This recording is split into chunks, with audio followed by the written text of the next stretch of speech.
After the First World War, Romania was awarded new territories despite suffering military defeats at the hands of the Central Powers. The map was redrawn, not due to its victories, but through the defeats of its enemies. This turn of fortune, however, would later become their undoing. The collapse of the Austro-Hungarian and Russian empires allowed Romania concessions to lands rich in national heritage, effectively doubling its territory. This dramatic expansion was more than a geopolitical shift. It was the fulfillment of the long-cherished dream of a greater Romania. However, these newly acquired regions each came at the cost of ethnic division and brewing geopolitical tensions. Suddenly, Hungarian, Bulgarian, Ukrainian, Jewish, Romani, and German minorities comprised about 30% of the population. In some of the newly acquired areas, Romanians themselves were in the minority.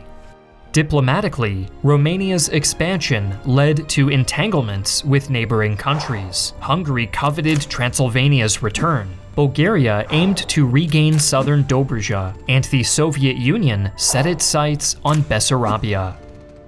Given this precarious situation, border security became a top priority. The Romanian government thought that their best chance of securing these borders was through joining the League of Nations, alongside aligning with France's Eastern European security system. To counter Hungarian threats, Romania also allied with Yugoslavia and Czechoslovakia to form the Little Entente in 1920. A mutual defense treaty with Poland in 1921 aimed to safeguard against the Soviet Union. However, the 1930s brought a resurgence of German and Soviet power. Germany backed Hungarian claims on Transylvania, while the Soviet Union, coveting Bessarabia, was viewed as an unreliable ally due to Romania's strong anti-communist sentiment. The Second World War was a conflict unlike any other in human history, forcing many of the smaller powers, like Romania, to choose between the Axis or the Allies. Thanks to the sponsor of today's video, Call of War, you can choose your side without worrying about the imminent threat of invasion from your real-life neighbors. Call of War is a free online PvP strategy game that lets you choose a real country and lead them to victory in the Second World War. Declare war on your neighbors, forge alliances, trade with allies, and engage in huge, weeks-long 100-player matches on both PC and mobile devices using a huge array of units and weapons. One of my favorite aspects of the game is the ability to develop and execute a variety of different long-term strategies to ensure complete and total victory. Support our channel by clicking the link in the description to sign up for Call of War. If you join within the next 30 days, you'll receive 13,000 gold and 1 month of premium subscription for free. France, a key ally of Romania, appeared increasingly powerless against German aggression, beginning with Hitler's remilitarization of the Rhineland in 1936. Similarly, the League of Nations appeared ineffective. Isolated and seeking a powerful backer, Romania cautiously shifted its stance toward Germany. The Führer, requiring Romanian oil for Germany's impending war efforts, redirected Hungary's focus to Czechoslovakia, thus temporarily reducing tensions with Romania. Hitler also made conciliatory gestures, promising to respect Romania's borders in exchange for economic cooperation. Despite strengthening ties with Germany, Romania maintained a balanced foreign policy, preserving good relations with France and establishing new connections with Great Britain, seen as a counterbalance to France's diminishing influence. Against the backdrop of shifting alliances, two pivotal forces dominated Romania's internal politics: King Carol II and the radical Iron Guard. King Carol ascended to the throne in 1930 under unusual circumstances and aimed to consolidate power, aspiring toward a royal dictatorship. His rule deepened internal conflicts, especially regarding ethnic minorities. In contrast to Carol's tolerance of diverse ethnicities, the Iron Guard strongly opposed moderate views on minorities. This fascist organization, emerging from a group of nationalist university students, criticized the political system for being too accommodating toward Jews and Hungarians. It advocated for a Romania centered on ethnic Romanians and proposed a radical, brutal solution to the minority problem, purifying the nation by eliminating those they viewed as undesirable, with a particular focus on Jews whom they accused of undue influence and ties to the Soviet Union.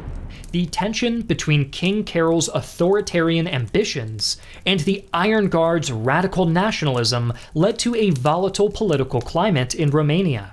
The Iron Guard, seeing an increasingly powerful rival in Carol II, engaged in a power struggle, directly challenging the king's authority. This internal conflict unfolded as Romania's external alliances wavered, illustrating a nation struggling with its identity and direction at the very moment Europe was descending into war.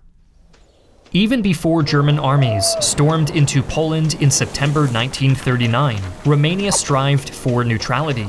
Following the Munich Agreement in 1938, it had secured a commitment to its independence from both Great Britain and France, similar to Poland's guarantee. However, Romania's position during the early stages of the war was a delicate balancing act. While leaning toward the West, Romania welcomed Polish refugees, yet simultaneously inked beneficial trade agreements with Germany under threat of conflict, much to the Allies' dismay.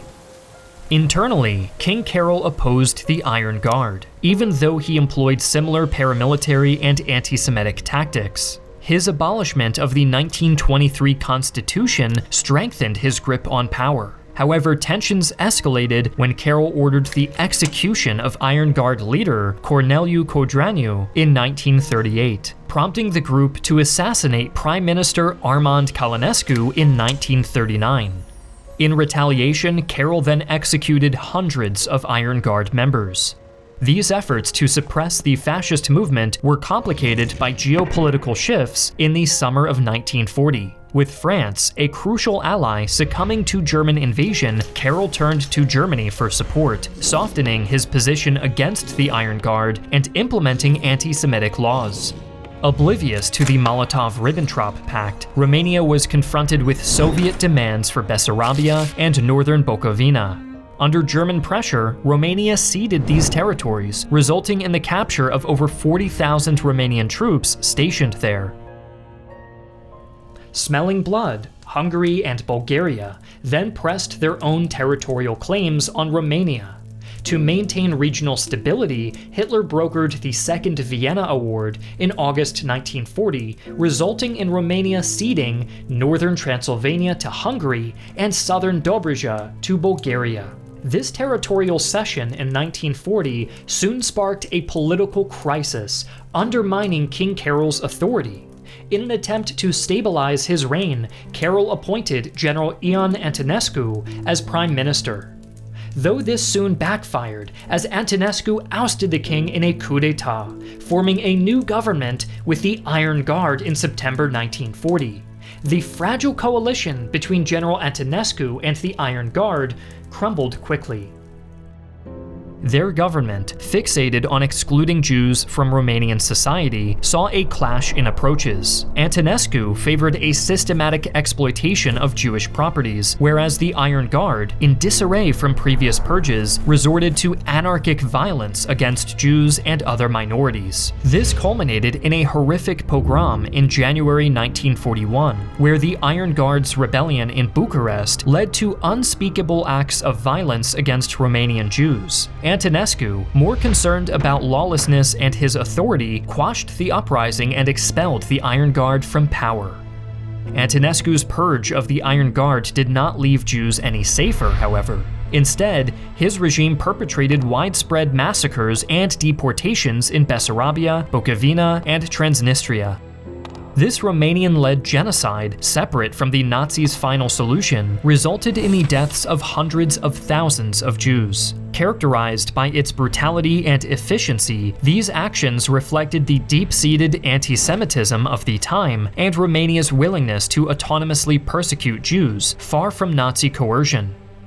Aligning closely with Nazi Germany, Antonescu permitted German troop movements through Romania for campaigns against Yugoslavia and Greece. Esteemed by Hitler, Antonescu's regime gained stability and stronger ties with Germany after removing the Iron Guard. His ultimate aim was to recover Romania's lost territories, especially northern Transylvania, still controlled by Hungary. By supporting Germany's war effort against the Soviet Union, Antonescu hoped to leverage his loyalty and persuade Germany to compel Hungary into returning northern Transylvania back to Romania. Joining Operation Barbarossa on June 22, 1941, Romania committed more troops than all of Germany's other allies combined, with nearly 900,000 men by October. The campaign's early success included reclaiming Bessarabia and northern Bukovina from Soviet control, sparking public jubilation in Romania. Romanian soldiers, often motivated by aspirations to restore pre-war borders and indoctrinated to believe they were fighting Judeo-Bolshevism, were initially enthusiastic. For some, this fervor was rooted in a mix of religious fervency and prevalent anti-Semitic and anti-communist sentiments. After recapturing Bessarabia, Romania, urged by Germany, pressed further into the Soviet Union. General Antonescu, driven by the ambition to reclaim further lost territories, approved sending Romanian forces into the arduous siege of Odessa from August to October 1941. Confronted with robust Soviet defenses, the Romanian army relied on traditional infantry tactics, facing high casualties and strategic challenges. The siege, marked by intense combat and significant Soviet counteroffensive, underscored the Romanian military's limitations. German air support became crucial, especially in countering Soviet advances, highlighting Romania's dependence on its Axis allies in this critical campaign. The fall of Odessa led to a heinous pogrom against Jews by Romanian troops. Declared the capital of the new Transnistria Governorate, the city experienced severe oppression under its Romanian occupiers. The primarily Ukrainian region suffered from food extraction and forced labor, and also served as a dumping ground for deported Romanian Jews, with up to 120,000 dying in the harsh winter of 1941-42. These actions reflected Romania's independent policies rather than German coercion. The pace of advance slowed into 1942, yet Antonescu committed more troops, notably in Crimea and the Caucasus, aiming for Stalingrad. In the grim winter of 1942, Romanian troops, aligned with Germany in the Battle of Stalingrad, faced a dire situation. Under-equipped and thinly manned, with divisions like the 1st Infantry operating at a mere quarter of their required strength, they confronted a relentless Soviet offensive. Fierce artillery barrages and brutal cold of -20°C battered the Romanian lines. Their anti-tank guns, largely ineffective against Soviet armor, left them relying on grenades and Molotov cocktails. Despite initial resistance, they faced retreat or encirclement. The General Lascar Group, encircled and refusing surrender, was decimated, with only a single battalion managing a desperate escape.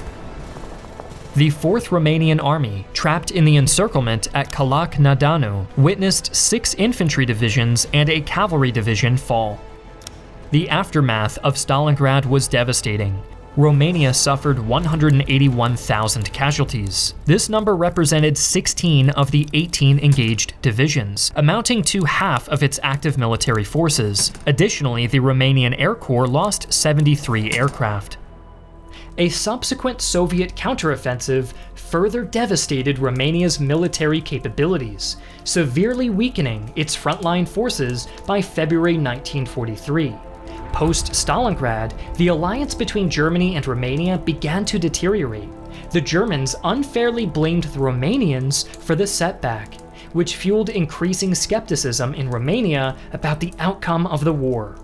Although the Romanian army, greatly weakened by the Stalingrad disaster, received modern German equipment, it was not enough to make up for the substantial losses in manpower and materiel.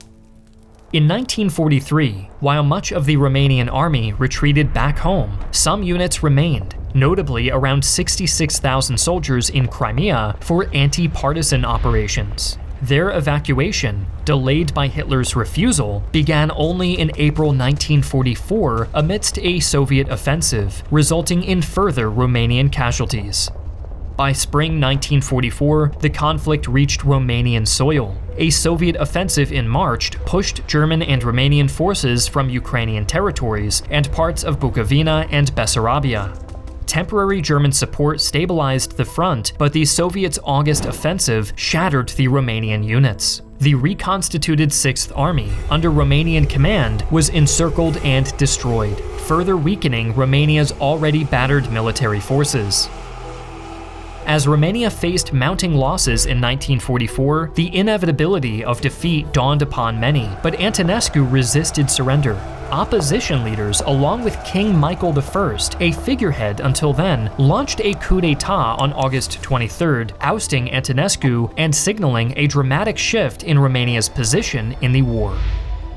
King Michael declared democratic restoration and formed a new government, demanding German withdrawal. When refused, Romanian forces expelled German troops, a swift reversal unanticipated by Germany.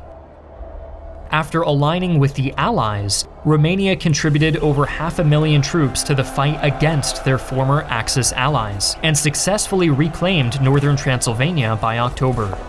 Despite heavy casualties, Romanian forces advanced into Central Europe. Concurrently, the USSR established a communist regime, culminating in a dominant communist victory by late 1946. The final peace treaty, signed on February 10, 1947, ceded Bessarabia and northern Bukovina to the USSR and southern Dobruja to Bulgaria, while restoring northern Transylvania to Romania. Navigating shifting alliances, Romania's wartime choices, marked by anti-Semitism and Nazi collaboration, but also reflecting a genuinely difficult geopolitical position, led to significant consequences. The costly shift to the Allies culminated in post-war territorial losses and a transition to communist rule, reshaping Romania's political and social landscape for decades to come.